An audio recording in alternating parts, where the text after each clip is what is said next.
I got a quick question for you. Have you ever come across the problem of trying to wick a 3 inch or a 3.12 inch jar? If you haven't, you'll find it's hard to come across it is.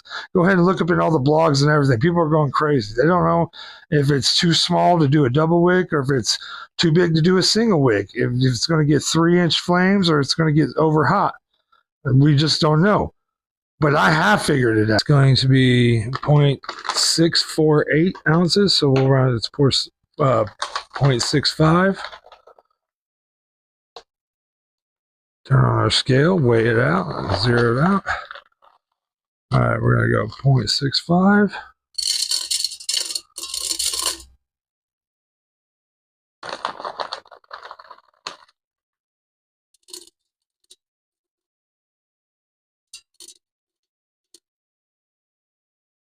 It's 0.67. This stuff is very picky.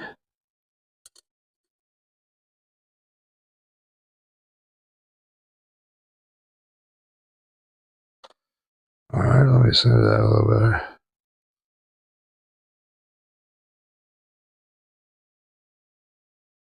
All right, the scale must be needing some new batteries, so we'll put it right in the middle there. All right.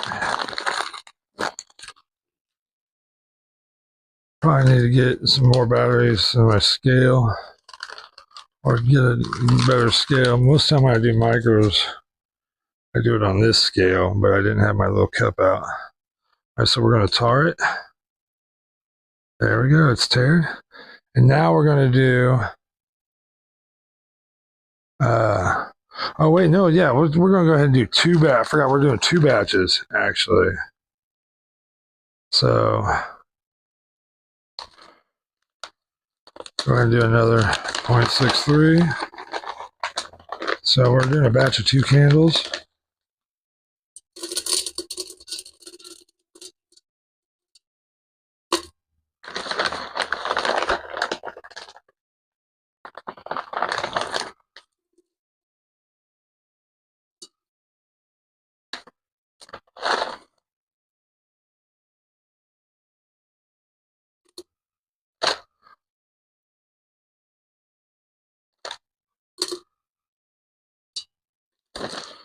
There we go.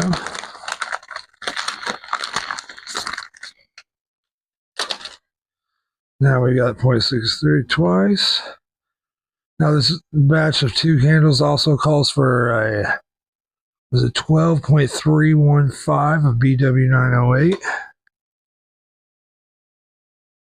So we're going to do 12.32. This is going to make 2 7-ounce candles.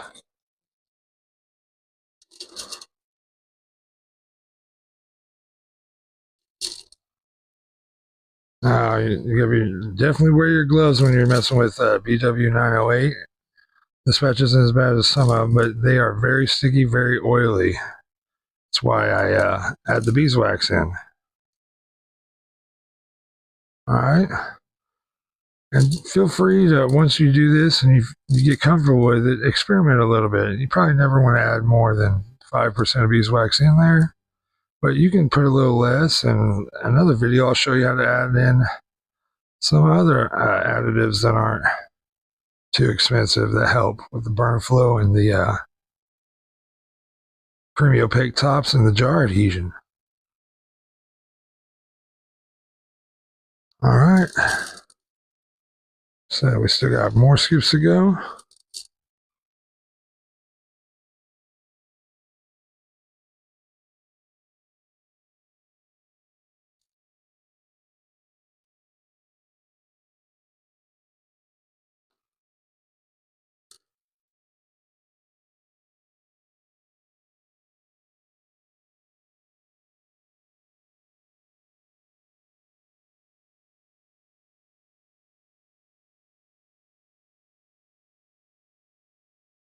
All right.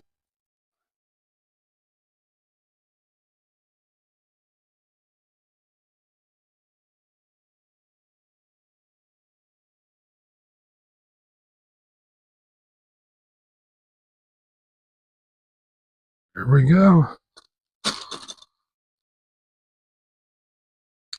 All right, with now, those while the wax is melting up, I like to have 95%. These are 92, 5% beeswax. It makes 2 7-ounce candles. Jars. If you notice they're a little uneven at the bottoms, that's because these were hand blown and hand shaped.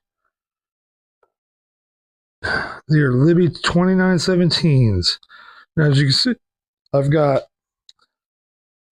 my wicking placement chart right here. You just circle that around there and find the exact middle and then circle there. Since it's clear, it should line up right in the middle there. All right. Now, before we do that, every jar is going to come, because you don't know how long it's been in there.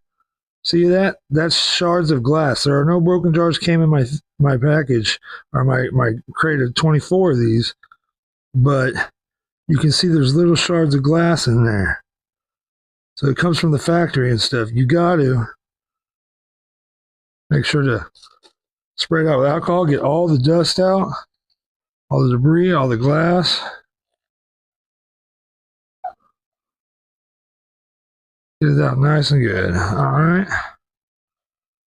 Make sure there's nothing on the bottom, nothing on the sides. You want to clean that real good with the rubbing alcohol so you get really good jar cohesion. All right. And now we're going to do the second one.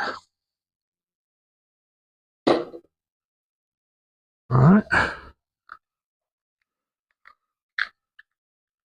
Hear that squeaky clean? That's what you want to hear. If that squeaks against it like that, then that wax is going to stick straight to that jar. You're going to get great jar cohesion. Place it centered right there. Now these are Eco 12 wicks. I got them off of eBay. They were a third party from Jessie May Candle Supply. She also gave me some testing paper on the back to copy. I use my own test book, but that's good. If you don't have one, you know what to do. They are great wicks. I put the wick sticker on there before I got here.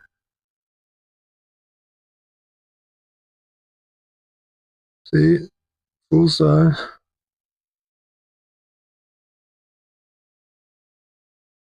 Eco 12 wick. All right, so what we're going to do, we're going to take our pin tube or my wick setter, slide her up in there. I like to bend over the end so it holds it still. See, like this. Peel off the bottom. If you look down, see that dark dot? You want to place that right in the center of the wick spot. Boom. Pull up, push down on all the sides so it gets nice and stuck.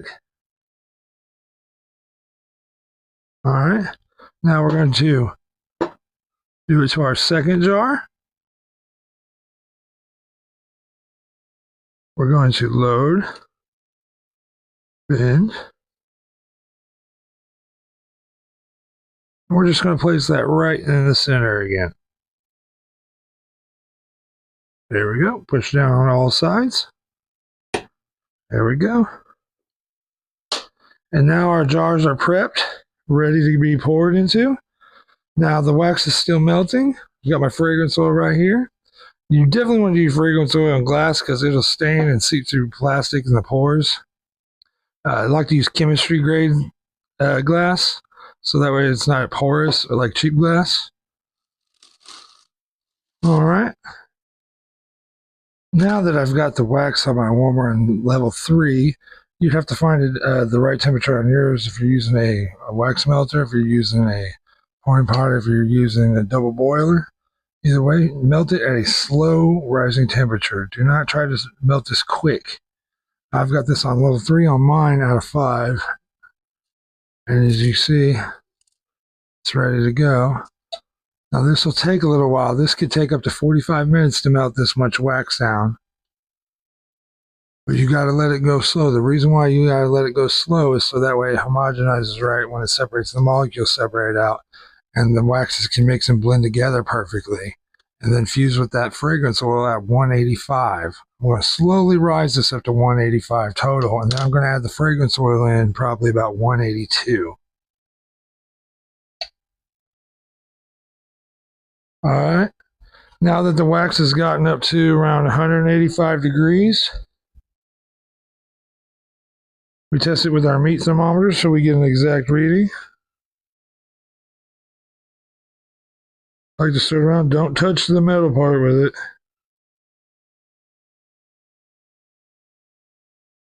These around 185 degrees. We're going to add 10 drops of black dye from Black Tie Barn.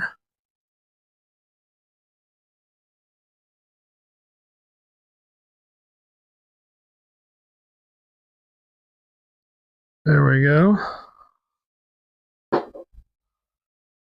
We're going to take our plastic stirring spoon. Nice black color. All right, now we're going to take our fragrance oil before it gets too cold. We're going to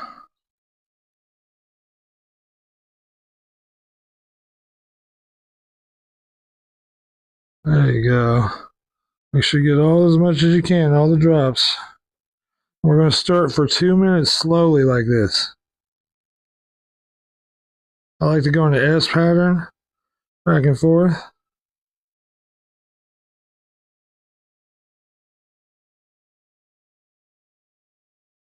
There we go. Oh, this smells so good. If you guys can only smell it. Right now I'm smelling toasted marshmallow, some caramel, some dark patchouli, a little bit of vanilla and tonka and amber.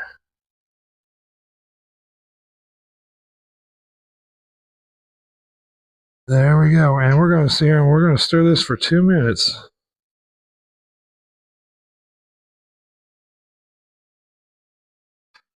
Then we're going to take the temperature again and see if we can't pour it around 165 to 160 to 165.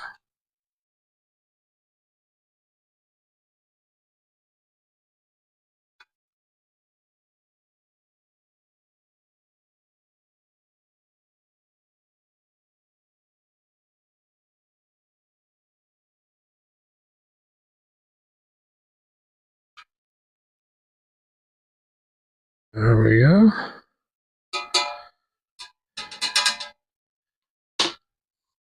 All right. Now we're going to take our thermometer.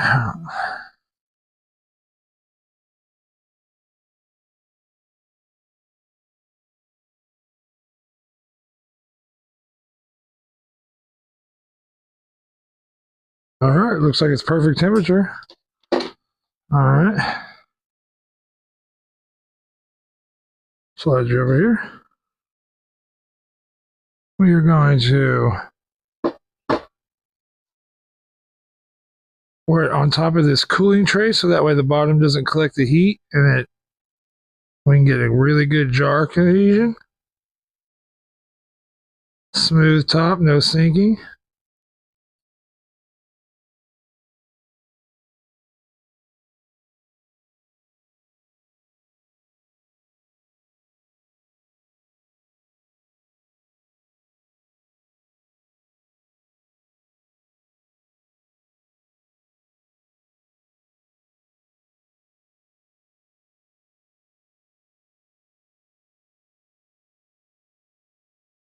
There we go. Each one of those is probably perfect 7 ounces. Now we're going to take these bow tie wick setters.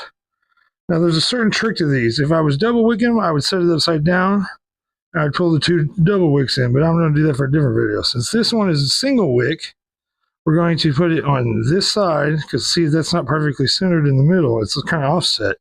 So we're going to slit it through the middle. We're going to put it on that first rib right here. Now that puts it in the center. There we go. And we're going to do the same thing to this one.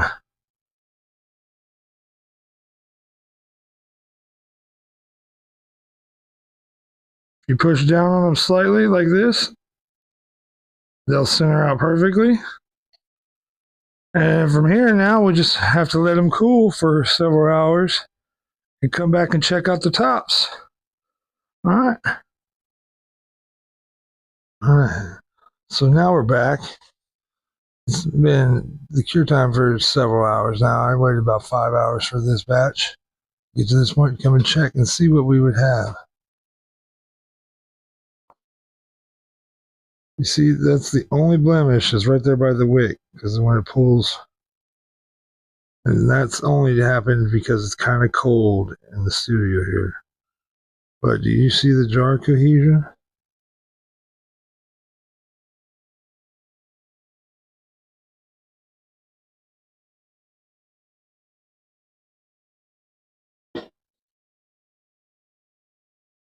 So now we're going to take this heat gun. It's got 2 different levels.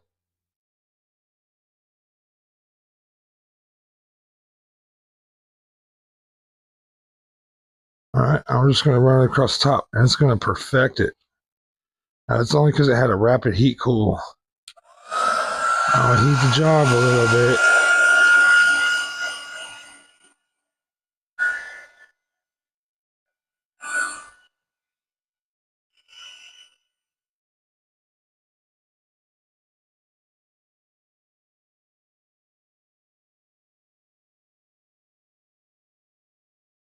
Just a little bit. The rim. See, if this one, it blows so soft, you can get right up in there. I'm going to show you how to get that perfect, smooth, straight, flat edge.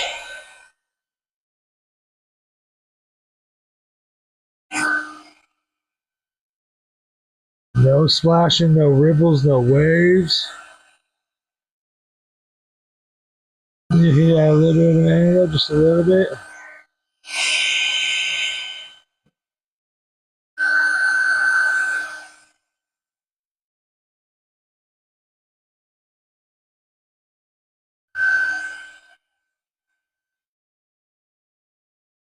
I like to get it about a millimeter deep, maybe 2, and just perfect stretch right across the top.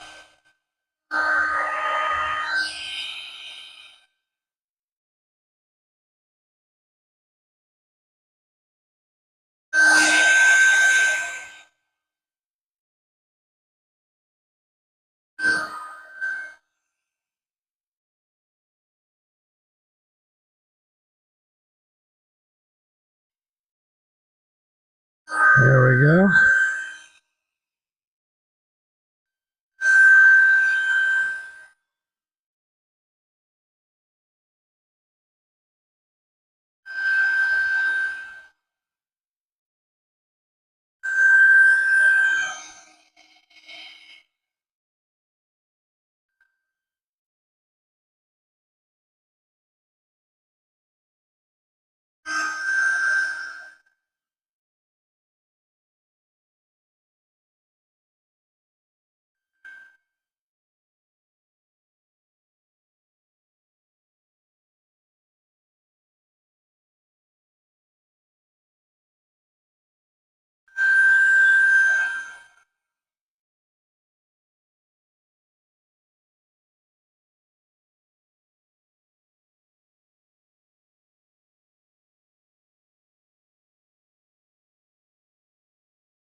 Okay, it's been about 4 or 5 minutes. If I take this off real carefully, you don't want to leave a crease, only so you guys can see it.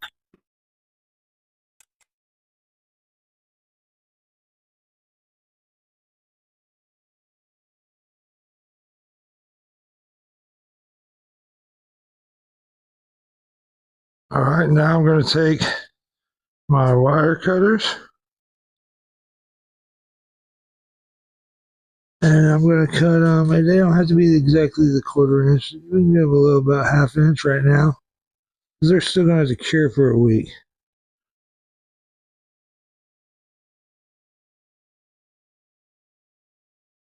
Careful not to jerk.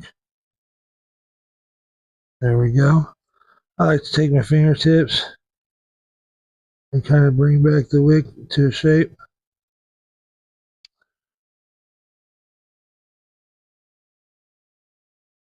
There we go. And see, then we take a bag like this. All right, Eco 12s on it. I use them for wickless tests because not all my candles use the same wicks, but quite a few of them do. And I got to test a wickless candle without it. All right. Perfect jar cohesion.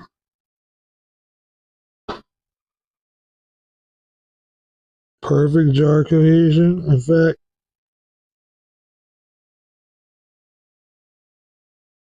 all the way around. Smooth top.